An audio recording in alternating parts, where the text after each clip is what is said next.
Bonjour et bienvenue sur le plateau de Bonjour chez vous en ce lundi matin. Aujourd'hui, notre thème du jour est « Où en est ta foi ?» Où en est votre foi, mes amis? Une très bonne question. Une très bonne question. Moi, on attend une très bonne réponse. Ta foi... Puisque Jonathan est revenu. Jonathan, où étais-tu passé? Voyons. Ta chemise nous donne un indice.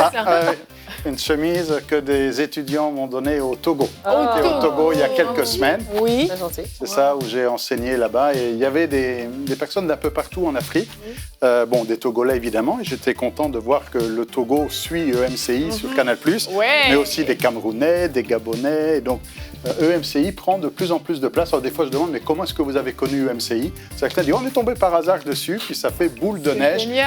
Pour l'Afrique, c'est pas très fort comme expression, mais ça fait boule de neige. En tout cas, la rumeur et la réputation de EMCI est en train de grossir. Gloire à Dieu, on salue tous nos amis qui nous suivent sur Canal+, Canal Sat aussi. Eutelsat. Et bientôt Startime. On a signé le contrat, c'est juste des questions techniques. Waouh, génial. Génial, en tout cas on est content de te retrouver Jonathan et on va rentabiliser ta venue parce que c'est toi qui feras la pensée du jour aujourd'hui. Annabelle, tu vas répondre à une question. Non, pasteur, j'ai une question. Oui, quelle est la différence entre la foi et le don de foi? Je crois que c'est une question que beaucoup se sont déjà posées, alors je vais tenter d'y répondre. J'espère que toi tu te l'étais déjà posée en tout cas. Sûrement. C'est spontané. Jonathan a l'air de... Est-ce que tu vas mettre en action le don de foi pour répondre? Nadine. Dans la ville de Foix. Dans la ville de Foix? Arrête, t'essayes de m'embrouiller, je suis sûre. Il y a une ville en France qui s'appelle Foix. Alors on disait ma foi dans la ville de Foix, un marchand de foie. Enfin bon, le foie. La fois, c'est la dernière fois que je viendrai dans la ville de Foix. Il n'y a vraiment que des Français pour connaître ça. Nadine, le livre de la semaine. Le livre de la semaine, cette semaine, je présente un auteur de chez nous, un Québécois. C'est qui? Un Québécois, Claude Wood, le pasteur de l'Église Nouvelle Vie. Ce livre s'intitule « Seigneur, augmente notre foi ». Comment passer au travers des défis de la vie, des échecs, se remettre des échecs en augmentant sa foi. Et puis, on va en parler tout à l'heure. Génial.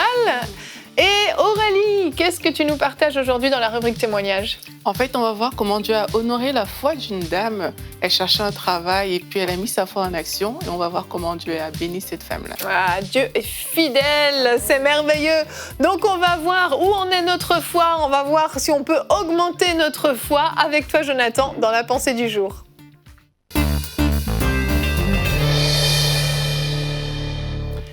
Suite à un enseignement sur le pardon, Jésus est en train de dire qu'il faut pardonner jusqu'à 7 fois, 77 fois.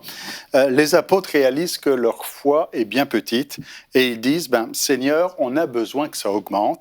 Et ils vont dire, Seigneur, augmente-nous la foi. Luc, chapitre 17, verset 5. Mais la réponse de Jésus est surprenante et peut peut-être un peu nous perturber dans notre réflexion, puisque Jésus dit, si vous aviez de la foi, grand comme un grain de sénévé, vous diriez à ce sycomore, déracine-toi et plante-toi dans la mer, et il vous obéirait.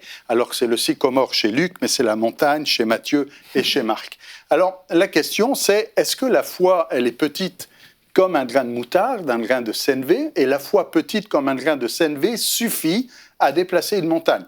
Donc, il n'y a pas besoin d'avoir une grande foi pour déplacer une montagne. La foi, c'est la foi. Donc, la foi, c'est un principe. La foi, c'est soit il y en a, soit il n'y en a pas. C'est on ou off. C'est un peu comme la fidélité. Soit on est fidèle, soit on ne l'est pas. On ne va pas dire à notre femme je suis un peu fidèle ou je suis pas trop mal fidèle. Non, non. C'est soit tu es fidèle, soit tu ne l'es pas du tout, soit tu l'es complètement. Mais tu ne peux pas l'être de temps en temps ou un peu. Et c'est pareil pour la foi. Maintenant, ceci étant dit, donc si vous aviez...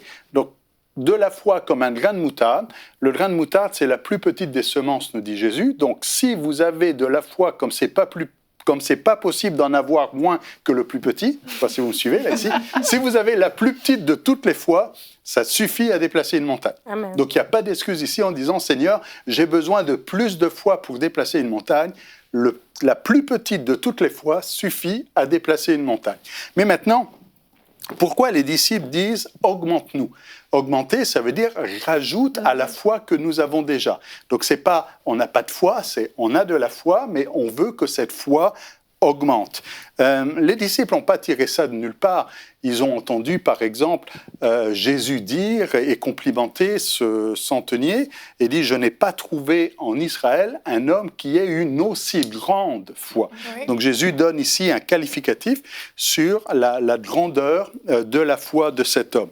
Ou alors peut-être qu'on ressemble à ce père qui a amené auprès de Jésus un enfant qui avait besoin d'aide, qui avait un esprit muet, et il va dire « je crois », donc il dit « j'ai la foi », je crois, avoir la foi, c'est le même mot en grec ici, donc je crois, j'ai la foi, mais il dit pourtant « viens au secours de mon manque de foi, de mon incrédulité ». Donc il y a les deux à la fois, il dit « je crois, mais pourtant j'ai besoin de croire davantage et j'ai besoin d'aide ». Et l'apôtre Paul est plus explicite, puisqu'il dit aux Thessaloniciens, 2 Thessaloniciens chapitre 1er verset 3, nous devons à votre sujet, frères, rendre continuellement grâce à Dieu comme cela est juste, parce que votre foi fait de grands progrès. Alors sur cette base-là, votre foi aussi doit faire de grands progrès, et c'est la question du jour, où en est votre foi? En conclusion, Hébreux chapitre 12, verset 2, puis on aura l'occasion d'en parler dans notre temps de discussion, ayant les regards sur Jésus qui suscite la foi et l'amène à la perfection. En regardant à Jésus, notre foi va faire de grands progrès. Amen, amen. Notre foi doit progresser. Et c'est vrai qu'on a parfois l'impression qu'on n'a pas assez de foi pour telle ou telle chose, qu'on manque de foi, que finalement, est-ce qu'on a vraiment la foi? Et on peut se questionner et puis dire, un tel a une grande foi, vraiment, un tel encore une plus grande foi, parce que c'est un homme de Dieu, parce qu'il y a un appel, etc. Puis on essaye de quantifier comme ça la foi. Ouais, on pourrait corriger en disant, c'est pas quantifié, c'est plutôt qualifié. Exactement. Une foi de meilleure qualité. Mais si il n'y a pas, vous savez, il n'y a pas la foi pour être sauvé et la foi pour être guéri. Oui, c'est la même foi. On ne va pas dire que si tu as la foi pour être sauvé, crois au Seigneur Jésus et tu seras sauvé. Si vous croyez pour être sauvé, vous avez la foi pour être guéri. C'est la même foi. Exactement, c'est ça. Puis parfois, on est dur vis-à-vis de nous-mêmes. En fait, on se disqualifie d'avance sans avoir même essayé, pensant que peut-être si on a prié une fois, on n'est pas exaucé. En fait, on n'avait pas la foi, etc. Puis on rentre un petit peu, on crée un petit peu des doctrines comme ça qui finalement nous disqualifient notre foi, puis on se diminue. Mais comme tu l'as dit dans ta pensée, Jonathan, notre foi, elle est là, on l'a, mais elle peut progresser, elle peut évoluer, elle peut devenir plus forte, et de meilleure qualité, comme tu le disais. Et comme dit l'apôtre Pierre, votre foi, qui cependant est plus précieuse que l'or, qui est épurée, éprouvée par le feu. Au travers du feu, eh bien, l'or devient encore plus noble, c'est-à-dire au travers du feu, quand les impuretés. Voilà, toutes les impuretés s'en vont. Et l'or, bon, je ne suis pas très fort, mais il paraît qu'il y a des carats ou des choses comme ça. Si vous, messieurs, si vous avez une bague à offrir à votre femme, faites attention, il y a de l'or qui vaut plus cher et de l'or qui vaut moins cher. C'est vrai. Donc, il y a de l'or qui est de meilleure qualité et de l'or qui est de très haute qualité, parce que de l'or qui est plus pur. Et de la même manière pour notre foi, il y a de la place à amélioration et en qualité. Exactement. On peut voir notre verset, tu en as parlé dans ta pensée du jour, 2 Thessaloniciens 1:3, c'est notre verset du jour. Frères et sœurs, nous devons constamment dire à Dieu toute notre reconnaissance à votre sujet, et cela est juste parce que votre foi fait de grands progrès et que l'amour mutuel que vous vous portez tous augmente de plus en plus. Cette foi fait des progrès et Paul s'en réjouit parce que c'est important, parce qu'une foi qui fait des progrès, ça veut dire que ce sont des chrétiens qui portent du fruit, que ce sont des chrétiens qui sont actifs et qui œuvrent, et en plus dont l'amour augmente. Donc on voit qu'il y a même un lien entre les deux, parce que la foi fait que justement on va être porté vers les autres plutôt que d'être porté vers nous-mêmes. Mais cette foi a besoin de s'améliorer. Et Audrey Mac, qu'on connaît bien ici, aime comparer la foi à un muscle. Elle dit que la foi, c'est quelque chose qu'on peut muscler en s'entraînant, et que parfois il faut commencer avec quelque chose d'assez simple, d'assez petit, pour justement travailler ce muscle. Une foi active, c'est ce qui va nous garantir de pouvoir faire des progrès. Et quand on n'utilise pas notre foi et qu'on est passif au niveau de notre foi, c'est sûr qu'elle ne va pas faire de progrès, elle ne va pas se fortifier, elle ne va pas être épurée parce qu'elle est juste inactive et passive. Et c'est pour ça aussi que la Bible nous encourage à accueillir les épreuves comme un sujet de joie, parce qu'on se dit, c'est le moment où je vais exercer ma foi. C'est pas le moment où je vais être terrassée. Merci pour l'épreuve qui va me tuer. Non, c'est pas ça. Cette épreuve, elle arrive, mais j'ai une arme qui est extrêmement puissante qui s'appelle la foi, et cette arme-là va faire des dégâts par rapport à l'épreuve qui arrive. Amen. Il y a une progression naturelle, je veux dire, c'est quand on met notre foi en action, on prie pour quelque chose, peut-être d'assez simple, on dit « Waouh, le Seigneur !» La fois d'après, on va avoir un peu plus d'audace, et puis c'est comme ça qu'on va s'attendre à de plus grandes choses, parce qu'on a vu, la foi se base un petit peu sur notre expérience. C'est vrai, c'est vrai. Le Seigneur a fait ça, je peux m'attendre à ça. Oui. Il a fait ça, je peux m'attendre à plus encore, et plus encore. Et c'est ça les progrès, c'est-à-dire à ne pas limiter Dieu. Des fois, il peut faire au-delà de ce qu'on est capable de penser, d'imaginer, mais des fois, notre foi le limite un peu. On dit, est-ce que Dieu est capable ? Évidemment qu'il est capable, mais c'est à nous à croire. Et quand notre foi fait des progrès, au début, on avait peut-être du mal à croire pour ça, puis après, finalement, en étant encouragé par la réponse de Dieu et comment il a répondu à notre prière, la fois d'après, on a plus d'audace et on s'attend à plus. Exactement. Puis on peut croire que notre foi peut s'entraîner juste au travers des épreuves. Puis c'est vrai qu'elle se fortifie dans les épreuves, mais si on n'a pas d'épreuves dans sa vie, on ne va pas s'inventer des épreuves pour fortifier sa foi.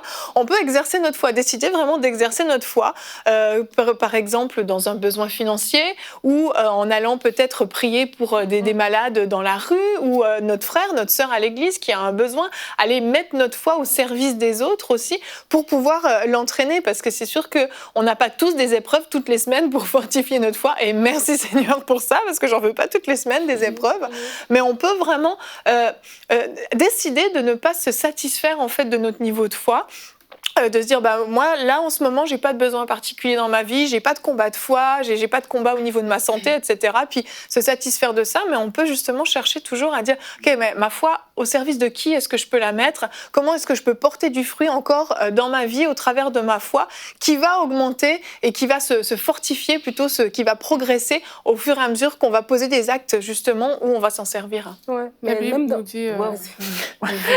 J'en ai On est en stéréo là. Ok. C'est la stéréo. Et Jonathan a tenté en plus de parler aussi. Levez la main. Vite comme ça, après Non, prends ton temps. La Bible dit qu'on doit aller de gloire en gloire. Oui. Et c'est valable pour tous les domaines, en fait. Et tu parles des personnes qui n'ont pas d'épreuves spécifiques. Mais la question qu'on pose aujourd'hui, c'est où en est ta foi, en fait. Et la Bible dit que la foi vient de ce qu'on entend aussi. Donc, ça veut dire que si on veut, travailler notre foi, comme on est en train de dire aujourd'hui, ça veut dire que quelque part, il va falloir aller dans la parole. Plus on va rentrer en profondeur dans la parole, plus notre foi sera travaillée, en fait. Et ça ne dépend même pas de si on a... s'il y a forcément une épreuve, en fait. Mais plus on va plonger dans la parole, parce que la foi vient de cette parole-là, mais plus on va voir que notre foi, elle va se développer. Et l'avantage qu'il y a avec ça, c'est que parfois, les épreuves qu'on subit et pour lesquelles on se sent justement faible, parfois c'est parce qu'on manque justement cette connaissance de la parole de Dieu qui fait en sorte qu'on peut se tenir dans la foi et être juste fortifié dans certaines situations. Donc, au-delà d'avoir une épreuve qui vient nous accabler, juste parce qu'il y a ce principe que tout est appelé à grandir, on est appelé d'aller de gloire en gloire, mais on doit chercher ça, à développer cette foi-là au travers de la parole de Dieu pour qu'elle puisse aussi progresser de façon naturelle, pour que si les épreuves arrivent demain, mais qu'on puisse faire face facilement. Amen. Donc, il a dit exactement ce que je voulais dire. Oh, c'est beau, non, mais c'est très beau, je trouve. Le Saint-Esprit parle à quelqu'un. Que la foi, c'est ça, quand on voit les exemples que le pasteur Jonathan a cités, c'est quelque chose d'individuel, en fait. Des fois, il y a des personnes qui vivent sur la foi de leur pasteur, sur la foi du responsable d'intercession, sur la foi des autres. Mais chaque personne doit individuellement développer sa propre foi. Et c'est vraiment aussi un piège, des fois, qu'on peut tomber dans lequel, où est-ce qu'on pense que la foi, c'est juste quand il y a des situations difficiles. Donc, on réserve la foi à des personnes qui habitent peut-être dans un certain coin du monde, où est-ce que les conditions de vie sont difficiles. Et nous qui avons un certain confort, une certaine vie déjà, des choses qui sont déjà fourni de soi. Donc, on n'a plus besoin de lutter pour les finances parce qu'on a notre carte bleue. On n'a plus besoin de lutter pour pour la santé parce qu'on a l'hôpital avec des médicaments, avec un médecin, tout ça. Mais cette fois, on doit quand même on est en Occident où on est dans des bonnes conditions, on doit quand même exercer la foi parce que comme Aurélie l'a dit, elle vient de ce qu'on entend, et ce qu'on entend vient de la parole de Christ. Et c'est dans notre progression de tous les jours, c'est dans notre communion avec le Seigneur, c'est aspirer à des choses spirituelles. C'est pas juste l'exercer la foi pour un toit, pour un mariage ou bien pour des enfants. C'est pour le réveil, c'est pour des choses spirituelles, c'est pour des percées, c'est pour des visions, c'est pour dire, OK, pour le salut de mon voisin ou le salut de ma famille. C'est pas quelque chose que financièrement, que moi-même, par mes propres moyens, je peux manufacturer. Ça prend l'apport de Dieu. Et donc, je crois que vraiment, où en est ta foi, c'est bon pour tout le monde. Oui. C'est bon pour quelqu'un qui est dans une situation difficile en ce moment, mais c'est aussi bon pour quelqu'un qui est assis confortablement dans son salon, avec sa grande télé, sa grosse voiture dans le parking. Lui aussi, il a besoin d'exercer sa foi. Amen. Ça, des fois, on a tendance, dans le vocabulaire qu'on utilise, en disant « Ah, ben là, il y avait une situation difficile et on a vécu par la foi. Et donc, on fait souvent référence à cette expression « vivre par la foi » quand on est dans une situation vraiment de grande difficulté, de précarité, où il y a la maladie, où il y a des incertitudes. Mais techniquement, tout chrétien doit vivre par la foi. Amen. Et le juste vivra par sa foi. Et que vivre par la foi, c'est pas juste surmonter un temps d'épreuve, de précarité ou de grande difficulté, mais ça doit être un principe de vie. Et peut-être pour simplifier, la foi, peut-être une autre définition de la foi, c'est en fait connecté ou c'est lié à la connaissance de Dieu. La foi, c'est savoir qui est Dieu. Et plus on réalise la grandeur, la puissance, l'omnipotence de Dieu, et bien plus notre foi se manifeste. Parce que quelque part, l'incrédulité ou le doute ou le manque de foi, c'est ne pas réaliser qui est Dieu. Parce que quand on réalise son amour, sa grandeur, sa compassion à notre égard, les projets qu'il a pour nous, les promesses qu'il nous a données, et puis sa toute-puissance, eh bien, plus on est conscient de qui est Dieu, et plus notre foi est solide. Donc, quelque part, que notre foi augmente, que notre foi fasse des progrès, est intimement lié à la connaissance de Dieu dans notre vie. Plus on connaît Dieu, plus on connaît sa nature, sa puissance et sa bonté, et plus notre foi est solide. C'est ce que dit l'auteur de l'Épître aux Hébreux, Hébreux 12.2. Bon, alors, Louis II a traduit avec des mots compliqués, puisqu'il dit « Ayant les regards sur Jésus, le chef et le consommateur de la foi ». Alors, le consommateur, nous, tout de suite, on pense supermarché, mais ce n'est pas tout à fait ça. Dans la seconde révisée, ça a été dit « Ayant les regards sur Jésus qui suscite la foi et la mène à la perfection ». Ou alors, dans la Bible en français courant, « Gardons les yeux fixés sur Jésus, dont notre foi dépend du commencement à la fin. » Et si vous me permettez de citer la Tobe, « Les regards fixés sur celui qui est l'initiateur de la foi et qui l'amène à son accomplissement. » Jésus est celui qui va initier la foi, le début, mais qui amène aussi un perfectionnement, un accomplissement à ce que notre foi devienne de plus en plus parfaite à son image. Donc, plus on a Jésus dans notre vie, c'est only Jesus, c'est seulement Jésus. Plus on a Jésus, les yeux fixés sur Jésus, eh bien, plus on le connaît, plus on connaît sa puissance, sa grandeur et son amour, et plus notre foi sera solide. Oui, c'est ça. Et comme Jonathan dit, plus on connaît Dieu. Et c'est vrai que c'est dans notre relation avec Dieu, que ce soit dans nos temps de prière ou dans nos temps dans la parole de Dieu, que notre foi va pouvoir être nourrie, va pouvoir se fortifier. Et par contre, à l'inverse, je crois que quand on se pose la question où en est ma foi, quelquefois on peut être illusionné à cause de notre connaissance de la foi, comme finalement un peu un concept scientifique. On l'a décortiqué, on a essayé de la comprendre, etc. Mais comprendre la foi, essayer de comprendre la foi pour avoir un bon niveau de foi sans connaître Dieu dans sa grandeur, dans sa bonté, dans sa fidélité, va faire qu'on aura une foi qui ne sera pas une foi forte, qui ne sera pas une foi puissante, parce que ce sera une foi, on va essayer de faire fonctionner cette foi comme une machine qu'on pourrait faire fonctionner à cause de notre propre connaissance. Et notre foi ne peut être active qu'à cause de Jésus-Christ que nous devons apprendre à connaître de plus en plus. Non, c'est une foi religieuse. C'est ça. Voilà. C'est ça, c'est ce que j'étais en train de penser en vous écoutant, c'est que pour certains, avoir la foi, c'est croire en l'existence de Dieu. Les tout démons simplement. aussi. Exactement. Et ils tremblent. Alors qu'il y en a d'autres qui ne tremblent pas. Exactement aussi. Et c'est ça, avoir la foi, c'est pas juste croire en Dieu, croire en son existence, c'est bien plus que ça, c'est croire dans ce Dieu de l'impossible, c'est ça, dans ce qu'il peut faire, dans ce qu'il a fait, non seulement à la croix avec Jésus-Christ, ce qui a été accompli pour notre salut, pour notre vie, pour la bénédiction qui nous est accordée, mais aussi de ce qu'il peut faire dans notre vie et dans la vie des autres, de croire dans que ce mot impossible n'existe plus en fait pour ce Dieu tout-puissant. C'est ça avoir la foi, c'est avoir une compréhension de la pleine capacité de Dieu à accomplir absolument toutes choses, des choses qui nous dépassent, des choses qu'on n'est même pas capable d'imaginer. La foi, c'est ça réellement. Et que Dieu nous implique là-dedans. C'est pas simplement tout est possible à Dieu, mais c'est tout est possible à celui qui croit. Amen. Parce que nous, des fois, on dit oui, Dieu peut tout. Mais là, c'est non. Celui qui croit, tout est possible à celui qui croit. Garde la foi, Aurélie. Aurélie, elle veut parler. Je garde la foi par rapport à ce que je veux dire. Vas-y, par la foi. Du coup, elle écoute même plus ce qu'on dit. Je suis convaincue. On t'entend va rire. Non, répéter ce mais qu'on a dit. j'entends Il te que reste. c'est possible à celui qui croit. On Que est les aussi projecteurs se dirigent sur Aurélie. Nous Non, c'est parce t'écoutons. que quand Pasteur Jonathan a parlé de ça tantôt, plus tu ça m'a attends, moins il y a de interpellée, oui. Il y a 10 minutes, quand il a parlé, tu as voulu parler, c'est ça? Donc depuis, je suis...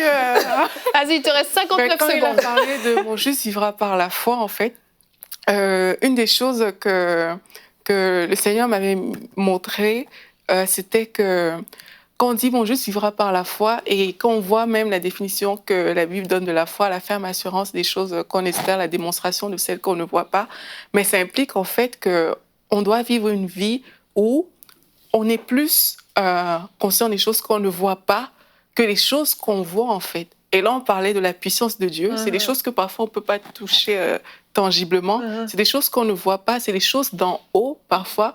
Et on est plus conscient de ça que ce qu'on voit. Amen. Et une des façons de fortifier justement notre foi, de savoir où en est notre foi, c'est de se dire, mais qu'est-ce que je vois le plus en fait? Si je vois beaucoup la réalité, je vois beaucoup des choses tangibles, etc. Et là, je ne parle pas de problème, hein. Je parle vraiment de ce qu'on voit juste. Si on voit qu'on est beaucoup centré sur ça, ça veut dire que il faut encore se poser la question. De où en est notre foi. Merci pour le mot de la fin, Aurélie. Tu sais, c'était parfait de le mettre juste à la fin. Quel bon timing. Annabelle, on va passer au pasteur. J'ai une question. Et aujourd'hui, tu réponds à la question de Céline du Gabon. Bonjour à nos amis gabonais qui nous suivent. Quelle est la différence entre la foi et le don de foi? Et comme tu l'as dit, il y en a peut-être plusieurs, Annabelle, qui se posent cette question. Oui, parce qu'il y a le mot foi dans les deux fois. Oh, waouh! Non, c'était pas fait. Jonathan s'est dédoublé en Annabelle. Sauf que moi, j'ai pas fait exprès, je l'ai pas préparé. Et Jonathan non plus, il les prépare pas. C'est spontané. c'est spontané, c'est Et naturel. on ne fera pas de réflexion par rapport aux Belges une fois. Oh, trop tard, tu viens de le faire. Oui, c'est une question, je pense que plusieurs se posent, tout comme un peu le parler en langue et puis les messages en langue, le don des langues. Et c'est parce qu'on retrouve les mêmes mots, les mêmes expressions et du coup on se demande est-ce qu'on fait référence à la même chose. Donc quelle est la différence entre la foi et le don de foi? La foi, comme Jonathan l'a dit dans la discussion, la foi c'est pas juste, c'est tout un style de vie. Donc même lorsqu'on fonctionne, on va voir dans les dons de foi, on est encore en train de fonctionner dans la foi, c'est le même tuyau, c'est pas des tuyaux séparés, la foi pour le salut, la foi pour la guérison, la foi pour le don de foi, la foi est la même foi dans sa nature et donc on a la foi pour le salut et je pense que c'est ça peut-être que Céline veut demander, quelle est la différence entre cette foi, peut-être la foi du salut, la foi pour la guérison, la foi pour les promesses et ce don de foi qui a l'air plus spécifique.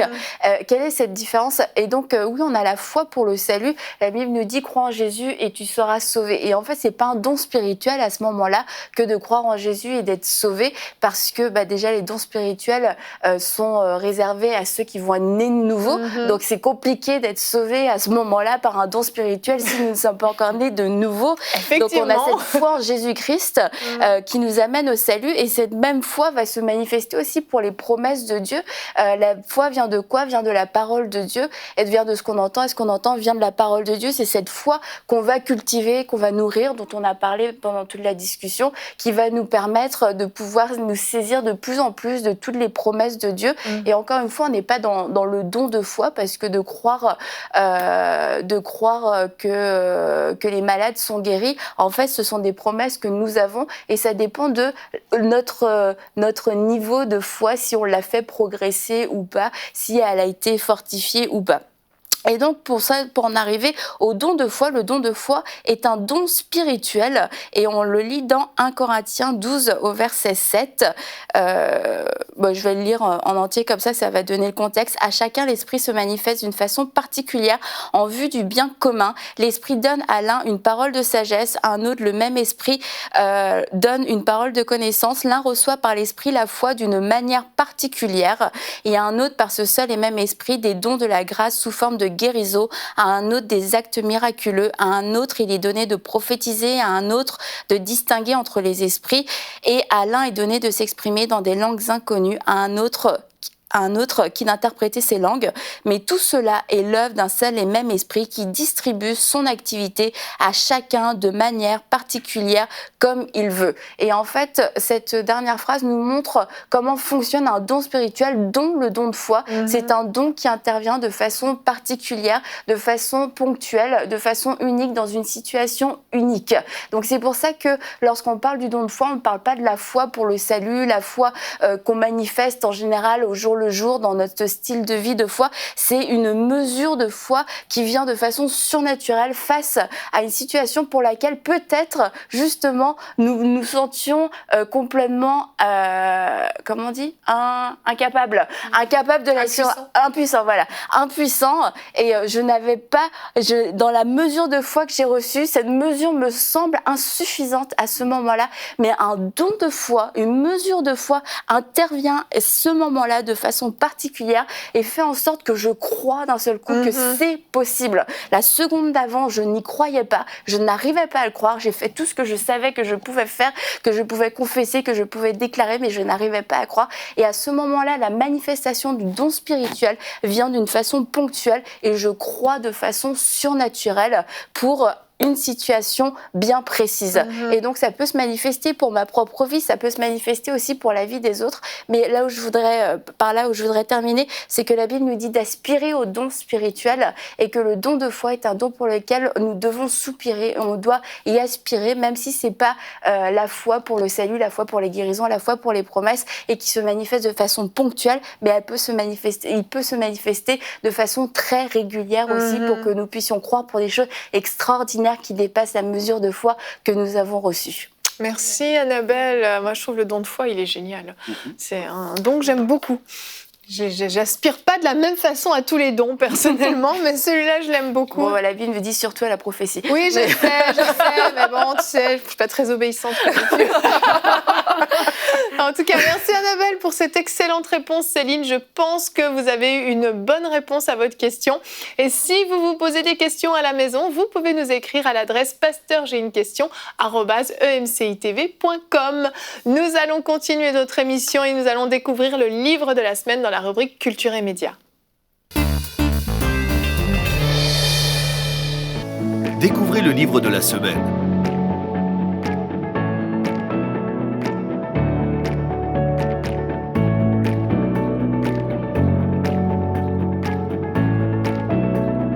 Disponible sur emciboutique.com. Alors cette semaine, comme je disais en introduction, on a un livre d'un pasteur québécois, le pasteur Claude Wood, qui est le pasteur principal de l'église Nouvelle Vie, un ministère très très reconnu depuis plus de 30 ans. Il est vraiment bien connu ici au Québec et même en francophonie d'ailleurs, il se déplace assez régulièrement. Il a écrit ce livre ici qui vient vraiment parler de comment se relever des échecs de la vie, vraiment parler aux chrétiens modernes parce il commence le livre en disant qu'il y a un cri du cœur contre l'incrédulité. L'incrédulité qui s'est vraiment installée chez le chrétien moderne. Quand je parle du chrétien moderne, je parle de celui qui a sa carte pour payer ses dépenses, qui a sa maison déjà, qui a un certain confort et qui laisse de côté justement la foi que ça prend justement pour faire des choses extraordinaires avec Dieu, qui vit une vie chrétienne routinière, une vie chrétienne monotone, une vie chrétienne où est-ce que la foi n'est même pas en exergue en fait. Et vient écrire ce livre ici, Seigneur, augmente notre foi. Et ce que j'aime beaucoup du livre, c'est qu'il y a la partie où est-ce qu'il explique des vérités bibliques en prenant différents personnages de la Bible, dont Aaron, Jabez, toutes sortes de personnages qui ont vraiment exercé leur foi, qui ont fait des choses extraordinaires par la foi. Mais il parle aussi, il vient aussi présenter des exemples concrets, des témoignages des personnes autour de lui, des personnes qu'il a côtoyées dans toutes ces années de ministère. Et dans les témoignages, je trouvais que c'était vraiment touchant parce que ça vient dire que chaque personne peut exercer sa foi, chaque personne peut augmenter sa foi. Il parle par exemple d'une femme qui était toxicomane, donc elle était dépendante de la drogue. Elle et son mari, ils vivaient dans cette villa. Leurs enfants avaient grandi dans cette atmosphère, cet environnement familial. Elle était toute nouvellement convertie alors que son fils commet le suicide. Donc son fils se suicide dans sa maison, mais il n'est pas mort en fait. Quand il est tombé, ils l'ont entendu, ils sont descendus, ils l'ont emmené à l'hôpital et c'était vraiment, les 24 prochaines heures étaient des heures décisives. Et elle a fait appel à sa foi. Et cette femme qui était nouvellement au Seigneur, qui pouvait peut-être se dire, est-ce que je peux, mais elle a mis en exergue sa foi et son fils a recouvert, il a été sauvé et aujourd'hui il est marié, il parle même du Seigneur autour de lui. Donc il a donné différents exemples comme ça, des personnes qui étaient vraiment perdues, dont la vie était brisée, mais que petit à petit, étape par étape, Dieu a remis vraiment leur vie en règle par la foi. Et il finit ici, j'aimerais vraiment juste vous lire ce petit passage, parce qu'en fait, au final, la foi, oui, ça vient, c'est ce qu'il dit, ça vient nous amener plus loin, ça vient étendre nos limites, ça vient nous ouvrir aux possibilités infinies que Dieu peut faire. Mais au-delà de tout ça, ou bien au final, en tout cas selon ce que je veux dire, c'est que la foi vient réveiller les héros. Et il vient dire en fait qu'au final, la foi, ce que nous devons l'utiliser, c'est pour devenir un héros pour Dieu. Vraiment utiliser cette foi-là pour accomplir le rêve de Dieu. Et il parle à l'Église et il dit ici... La voix de Dieu se fait entendre dans les nations et dit « Réveillez les héros ». Je souhaiterais terminer ce livre avec un portrait qui, je le prie de toutes mes forces, peut devenir un commencement pour des milliers de lecteurs. C'est le portrait d'un homme ordinaire, très ordinaire. Et là, il nous parle d'Aaron. Et il dit ici « Assez de tergiversion, le temps est trop court ». Et il nous parle à nous chrétiens, il nous parle à nous églises pour dire de se réveiller, de vraiment exercer notre foi pour faire les choses que Dieu veut que nous puissions faire, d'arrêter de rester dans le statu quo, dans le confort de l'église, dans le confort de la vie de tous les jours. Dieu s'attend à ce que chacun de nous puissions faire des choses extraordinaires, mais nous pourrons le faire que si nous augmentons notre foi. Alors, Seigneur, augmente notre foi de Claude Wood, disponible sur emciboutique.com. Merci Nadine, super intéressant apparemment ce livre. Merci beaucoup. Nous continuons avec la rubrique témoignages.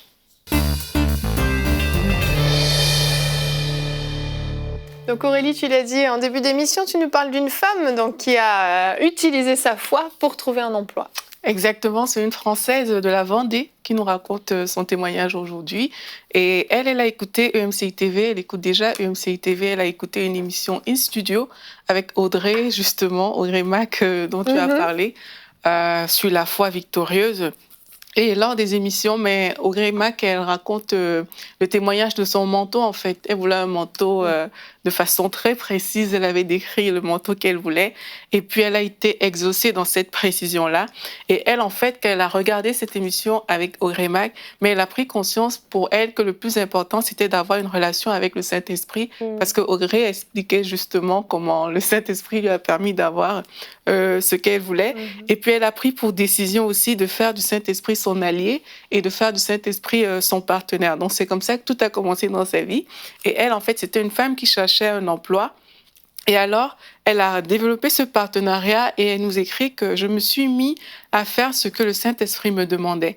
Donc, quand je prie en langue, je peux voir ce que Dieu me demande de faire. Par exemple, je me vois à genoux, méditer la parole. Et là, je commence à le faire. Donc, elle a appris à développer sa sensibilité au Saint-Esprit en regardant l'émission In Studio avec Audrey Mack. Et elle dit, un matin, le Saint-Esprit me conseilla de refaire mon CV et ma lettre de motivation, d'aller entre 15h et 16h les déposer dans une entreprise à 10 minutes de chez moi à pied. Donc là, elle reçoit des directives vraiment très précises de la part du Saint-Esprit. Et elle a fait sans trop se poser de questions, en fait. Et elle se disait en elle-même, quand il y allait, elle disait, mais moi, je veux tomber sur la responsable. C'est ce qu'elle se disait. Et quand elle est entrée dans l'entreprise, elle se le disait. Et puis le Saint-Esprit lui dit, la responsable, c'est la dame qui est devant toi. Donc là, elle se dirige vers cette personne et elle lui dit, excusez-moi, je cherche la responsable. Et là, la femme lui dit, c'est moi. Et puis, elle a bien pu déposer son CV et tout s'est bien passé. Et là où elle a mis sa foi en action, en fait, dans cette histoire-là aussi, c'est que tout de suite, elle a commencé à remercier Dieu. Elle dit, merci Seigneur, parce que j'ai obtenu cet emploi. Elle a appelé son mari aussi pour lui dire, en fait, je vais lire sa phrase. Elle dit, j'ai trouvé du travail et nous allons le fêter. Et puis son mari dit, mais comment ça? Est-ce qu'ils t'ont dit qu'ils te freinaient? Et puis son mari dit, mais si ce n'est pas le cas, moi je ne te crois pas. Il l'encourage. Incrédule. Homme de peu de foi. Pardon, monsieur. Vous allez voir, ils se sont réjouis ensemble. Mais elle a continué à louer le Seigneur. Elle ne s'est pas arrêtée à ces paroles-là. Et le lendemain, vraiment, juste un jour après, l'entreprise l'a rappelé et on lui a proposé un entretien. Et elle nous écrit que c'est là où elle travaille aujourd'hui, alors qu'elle nous a envoyé son témoignage. Et elle conclut, en fait, elle dit, ce qui est étonnant, c'est que ma responsable me dit que lors de l'entretien, dont la première fois qu'elle m'a vue, en fait, elle dit qu'elle a trouvé que j'avais quelque chose de spécial. Nous étions 2 pour cet entretien et la deuxième personne avait plus d'expérience que moi, que la gloire soit rendue à Dieu. Donc, on a laissé quelqu'un qui avait de l'expérience pour choisir elle, qui avait tout simplement choisi d'exercer sa foi et vraiment rendre gloire à Dieu pour ça. Dieu honore la foi des personnes qui ont choisi comme ça de développer leur partenariat avec le Saint-Esprit comme elle. À coup sûr, on a des résultats. Waouh, c'est génial. C'est génial de voir justement comment on peut travailler en collaboration avec le Saint-Esprit et avoir la foi, c'est ça aussi. C'est ne pas se jeter de façon complètement irréfléchie dans une situation improbable. Il faut être conduit par le Saint-Esprit et notre foi fait qu'on va obéir à la voix du Saint-Esprit pour poser des actes un petit peu fous comme celui-là, particulièrement quand elle appelle son mari, lui assurant qu'elle a trouvé du travail. On voit vraiment la foi qui est mise en action. Donc, merci pour ce témoignage, Aurélie. Si vous aussi, vous avez des témoignages suite à nos émissions, que ce soit sur la chaîne, en replay, sur YouTube, sur mcitv.com, peu importe ce que le Seigneur vous a apporté au travers de nos émissions, n'hésitez pas à nous écrire à l'adresse témoignage@emcitv.com.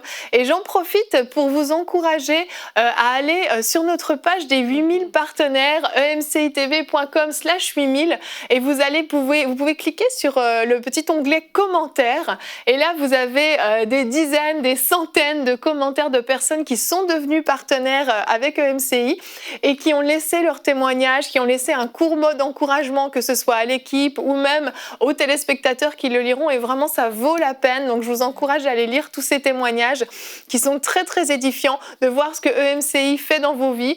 Et je vous encourage également, si ce n'est pas déjà fait encore, à devenir partenaire. Faites partie de ces 8000 partenaires pour amener EMCI dans cette nouvelle saison. On a des projets extraordinaires et on a besoin de vous pour y arriver. Merci à vous tous qui êtes déjà partenaires et à tous ceux qui vont le devenir. Et on va se retrouver demain. Notre thème sera la foi et l'argent. Ben oui, on est dans la continuité. On va voir que la foi fonctionne aussi pour pouvoir être davantage prospère, pour porter davantage de fruits dans le royaume, parce qu'il y a des œuvres qui ont besoin d'être soutenues, comme je le disais. Et nous aurons une rubrique famille avec Annabelle et Jérémy Sourdril. Jérémy sera de retour encore. On ne se passe plus de lui une seule semaine maintenant. Et vous allez faire une rubrique famille sur le couple et l'argent, justement, comment on peut gérer les finances en couple.